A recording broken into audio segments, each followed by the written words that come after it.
இந்த வீடியோவில் 2024 டிஎன்பிஎஸ்சி எக்ஸாமில் கேட்கப்படக்கூடிய மிக முக்கியமான கரண்ட் அஃபேர்ஸ் நம்ம பார்க்க போகிறோம். இதில் மொத்தம் 10 வினாக்கள் வரும். இந்த 10 வினாக்களுக்கு உங்களுக்கு எவ்வளோ மார்க்ஸ் வந்திருக்கு அப்படிங்கிறத மறக்காமல் கமெண்ட் பண்ணுங்கள்.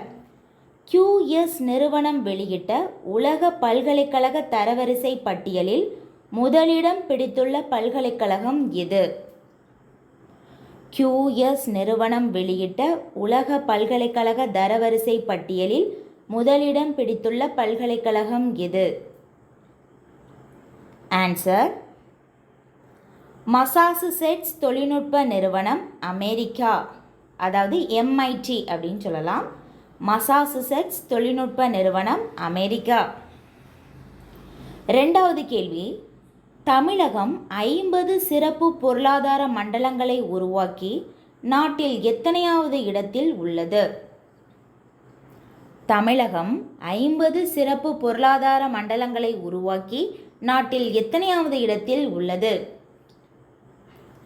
ஆன்சர் முதல் இடத்தில் உள்ளது. இனி மூன்றாவது கேள்வி, இந்தியாவிற்கான பிரிட்டன் தூதராக நியமிக்கப்பட்டுள்ளவர் யார்? இந்தியாவிற்கான பிரிட்டன் தூதராக நியமிக்கப்பட்டுள்ளவர் யார்? Answer Lindy Cameron. Lindy Cameron.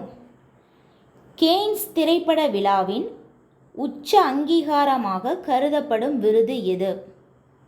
Cannes திரைப்பட விழாவின் உச்ச அங்கீகாரமாக கருதப்படும் விருது எது?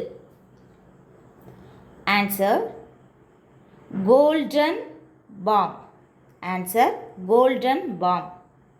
ஐந்தாவது கேள்வி, பொறியியல் சார்ந்த பொருட்கள் ஏற்றுமதியில் முதல் இடத்தில் உள்ள மாநிலம் எது? பொறியியல் சார்ந்த பொருட்கள் ஏற்றுமதியில் முதல் இடத்தில் உள்ள மாநிலம் எது? ஆன்சர் மகாராஷ்டிரா. ஆன்சர் மகாராஷ்டிரா. ஆறாவது கேள்வி, 1942 அனைத்திந்திய பட்டியல் சாதியினர் கூட்டமைப்பை தொடங்கியவர் யார்? 1942 அனைத்திந்திய பட்டியல் சாதியினர் கூட்டமைப்பை தொடங்கியவர் யார்?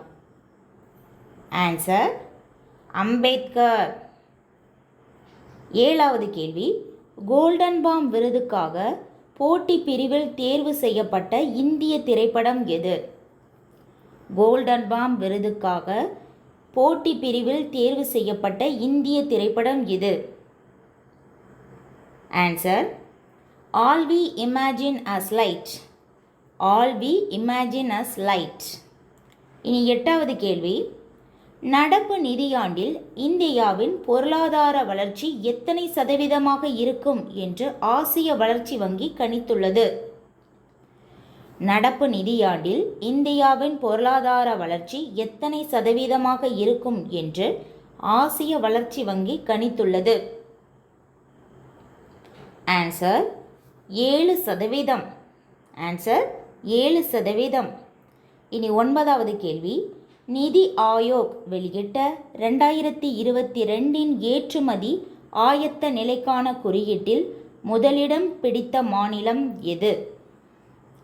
நிதி ஆயோக் வெளியிட்ட 2022 ஏற்றுமதி ஆயத்த நிலைக்கான குறியீட்டில் முதலிடம் பிடித்த மாநிலம் எது?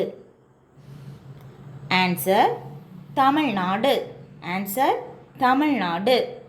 இனி 10வது கேள்வி, கேன்ஸ் திரைப்பட விழாவில் கோல்டன் பாம் விருதினை பெற்ற ஒரே இந்திய திரைப்படம் எது? கேன்ஸ் திரைப்பட விழாவில் கோல்டன் பாம் விருதினை பெற்ற ஒரே இந்திய திரைப்படம் எது? ஆன்சர் நீச்சா நகர். ஆன்சர் நீச்சா நகர். அதாவது கேன்ஸ் திரைப்பட விழாவிலேயே மிக உயர்ந்த விருது எதுனா அது கோல்டன் பாம் விருது தான். அதில் இந்திய படம் ஒன்று ஒரே ஒரு விருதினை பெற்றுள்ளது. அந்த இந்திய திரைப்படத்தின் பெயர் தான் நீச்சா நகர். அவ்வளோதான். இந்த 10 கேள்விக்கு உங்களுக்கு எத்தனை மதிப்பெண் வந்திருக்கு அப்படிங்கிறத மறக்காமல் கமெண்ட் பண்ணுங்கள்.